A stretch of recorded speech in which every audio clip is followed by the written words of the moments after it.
Hey, what's up, online community? And thanks for stopping by and checking out another segment of Straight No Chaser, where we talk sports and culture for fans, oftentimes with the fans.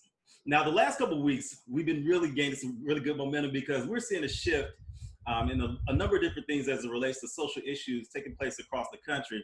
And why not continue to have that conversation, have that dialogue? And joining me today is none other than Joshua Short. He's a member of the media. He is an anchor, a news anchor, a reporter. He's got roots here in the Chicagoland area, but now he works in Northwest Indiana. So, Straight No Chaser audience, I'd like to present to you Joshua Short. And also, I have to admit, I'm a little bit biased because Joshua was a family member, and I've seen this young man grow and evolve, both as an individual, but also a member of the media.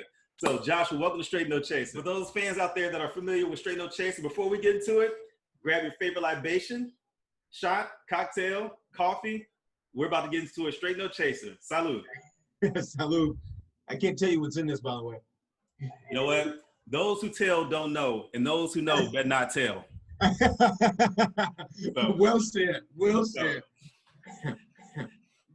Josh, one of the things I want to ask you, and you kind of touched on, I want to ask you a little bit about this, and that is, you've mentioned that you're a member of the media, but then also you're an American citizen, you're a person of color. Kind of, can you talk a little bit about, or have you encountered challenges in terms of reporting facts and versus your personal opinion, or has that been a challenge for you, to remain unbiased or just report the facts and stick to that as opposed to being opinionated, so to speak?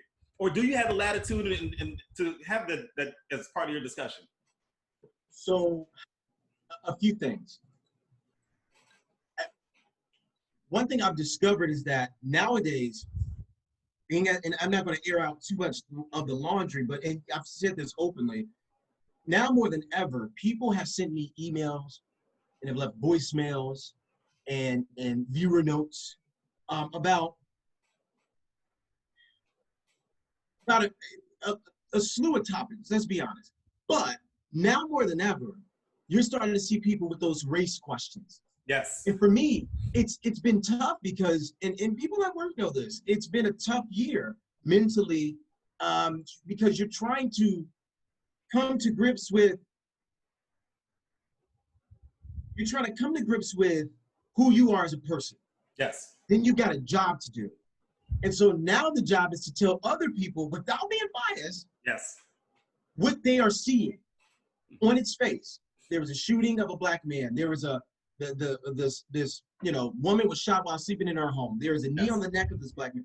All these things, but coming from me, it's as if, oh man, that's biased because he's doing this story, or man, he's got a conflict of interest. It's like, no, these are real stories, real people being impacted by real issues systemically and politically, some would say, in our society. Yes. So me trying to say, hey, as a journalist, I'm only giving you the facts, no matter what is said on its face, people are going to look at it as if it's a bias. And you'll see that on my Facebook page. And I know you've been on my Facebook page, and I'll put up a story, and I won't say anything because the moment I do, it'll be misinterpreted. So I'll put a link up, and it's something about, whether it's about the president, whether it's about Chicago violence or anything.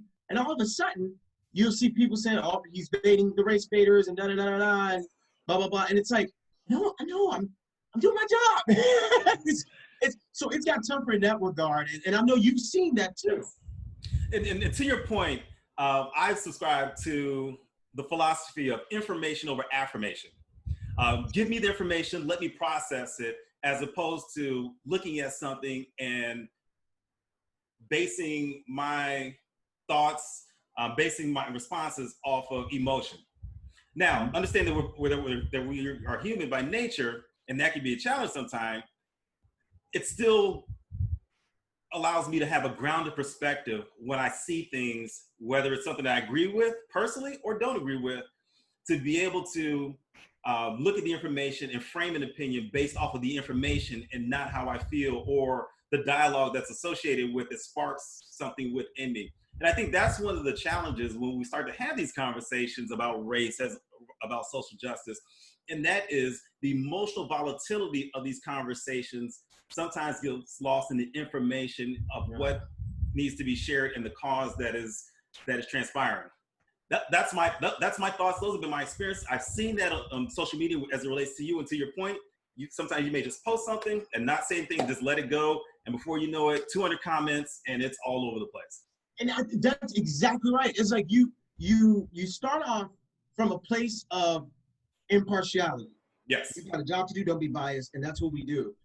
And I'll get a call, hey, Josh, I love what you do, and I like watching your show, and da-da-da-da-da. Well, I have a question. Why don't you talk about the black-on-black violence that's happening in Chicago?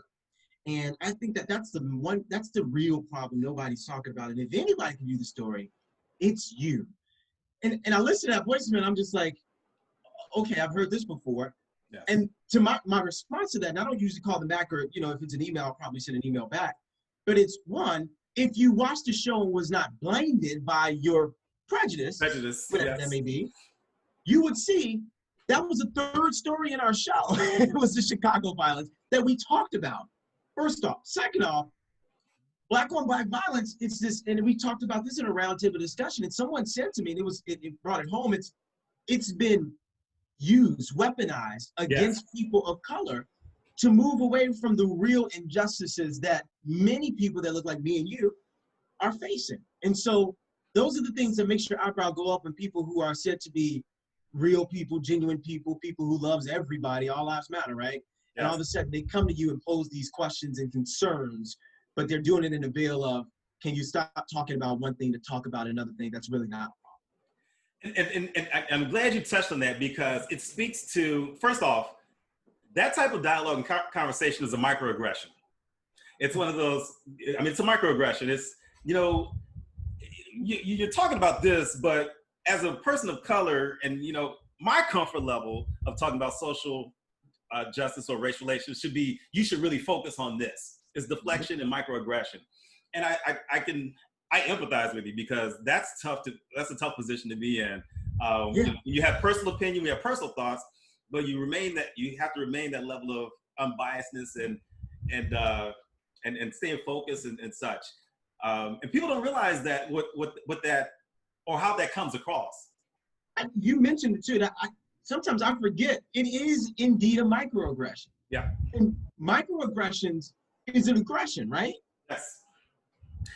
It's just done in a more subtle and less aggressive way. That's why it's called a microaggression. But